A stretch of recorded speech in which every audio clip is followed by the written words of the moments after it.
What's up, Average Dad fans? Welcome back to another video. Foldable phones are my passion, and if you're watching this video, most likely yours as well. From Vivo to Honor and Huawei and Xiaomi and Samsung, and the list goes on and on of manufacturers now producing foldable phones. But what percentage of the market share do you think foldable phones actually have? Well, it's... Let's go! So for those new to the channel, I'm the Average Dad. I review tech, particularly Chinese ROM smartphones, including, and almost limited to, foldable phones. If you enjoy that type of content, smash subscribe, you know the drill. Now, if you're watching this video, you are like me and you love a foldable phone, but you may be confused as to why you are the only one in your friends and family group that actually own one. Next time you're out and about on a bus, public transport, do me a favour. Look around and see, does anybody use a foldable phone? The answer is most likely no, and if you have seen a foldable phone out in the wild, it's probably a Samsung Z Fold 3, 4 or 5, disappointingly. And I, for the life of me, can't work out why. Foldable phones offer twice the productivity, twice the media consumption. They are a tablet in your pocket. And for those naysayers that say foldable phones are too thick, they're a gimmick, they're too heavy,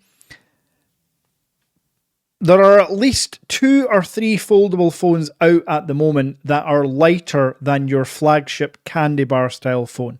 And once you've got a case on your candy bar style phone, there are at least 3 or 4 that are thinner when folded than your iPhone 15 Pro Max.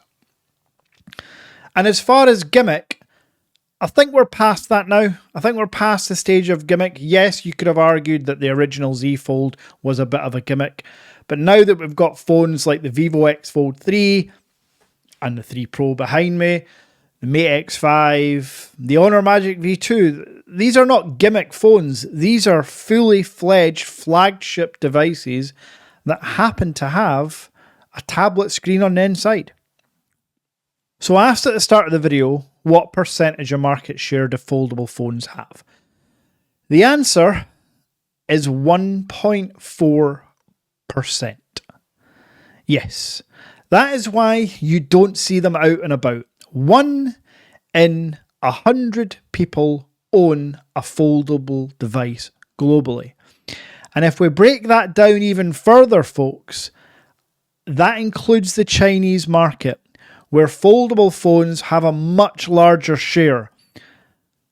So really, if we took away the Chinese market, for the rest of the globe, foldable phones take less than a 1% market share. Now, to put that into numbers, that's roughly 16 million units. Yes, 16 million foldable phones were sold in 2023.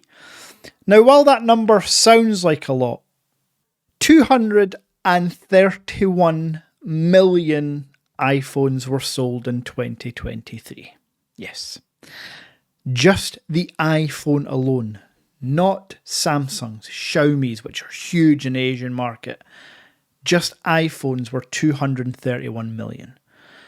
So for those wondering why Xiaomi, Vivo, Honor don't release their foldable phones globally, there you go.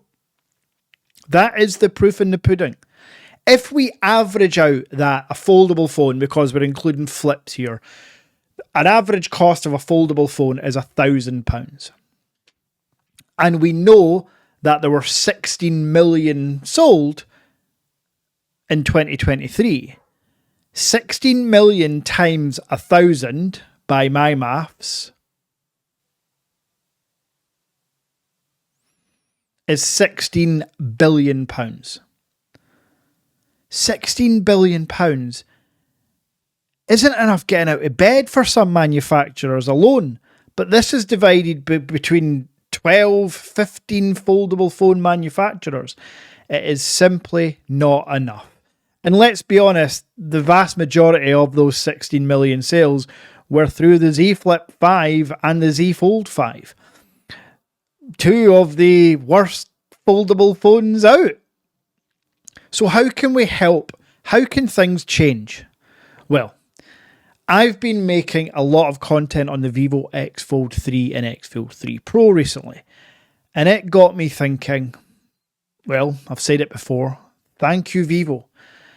Because if it wasn't for Vivo and other Chinese manufacturers trying their damnedest to push technology, to push software in terms of foldable phones, then we would just be in a Samsung Z Fold world and it would be miserable.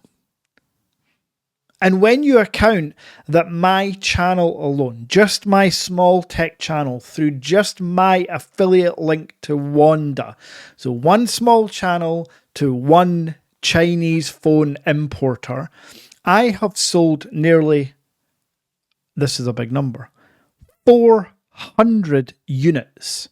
Yes, 400, vast majority of those are foldable phones. And that's just me.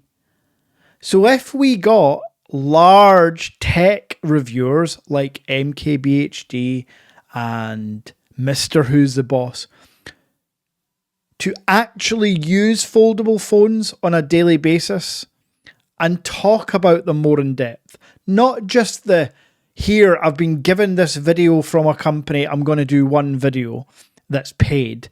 I want to see in-depth reviews. I'm the one that a lot of you rely on for your content on foldable phones, particularly from the Chinese market. I am no expert. I'm turning into one, but I want to hear from people I look up to in the tech review space, like the people I've just mentioned. I want to know their thoughts after a month, 3 months, 6 months. I want to see a long-term review. And I'm not just talking about Chinese phones here. You look at MKBHD or Mr. Who's the Boss's channel. There is never a long-term review or even a month later review on the Google Pixel Fold, the OnePlus Open, the Samsung Z Fold 5. So without their backing in the world we live in now where everything revolves around YouTube and YouTube promotion, foldable phones are destined to fail. And one by one, over the next few years, manufacturers are just going to pull out of the foldable game. And I, for one, will shed a tear when that starts to happen. So, this is a bit of a call to action, not to go and buy foldable phones. This is a call to action for you to start spamming all of these large reviewers' comments. Tell them, Average Dad is the only one that reviews these phones and he's not very good at it, so we need your help. Tell them whatever you want to tell them, but we need more promotion of foldable phones. But the rumours are, and I've talked about this before, Oppo, OnePlus, Xiaomi, and even Vivo are potentially pulling out of the foldable phone market. This is why you're seeing Huawei, Nubia, Vivo producing flip phones more often now, because flip phones sell better than large format fold phones, and they're also cheaper to manufacture and cheaper for you to buy. So while fold phones in terms of flip might not go away for good, we are in danger of losing our book style foldable phones unless we start spamming everyone and letting them know.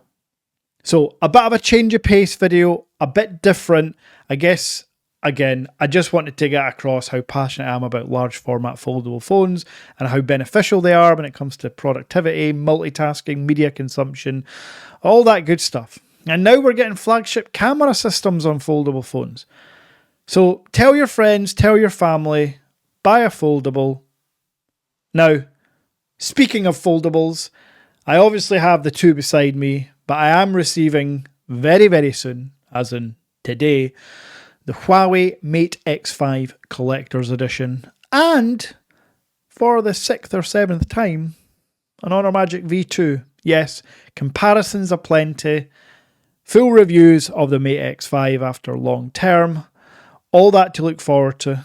So if you're looking forward to that, smash subscribe, and until next time,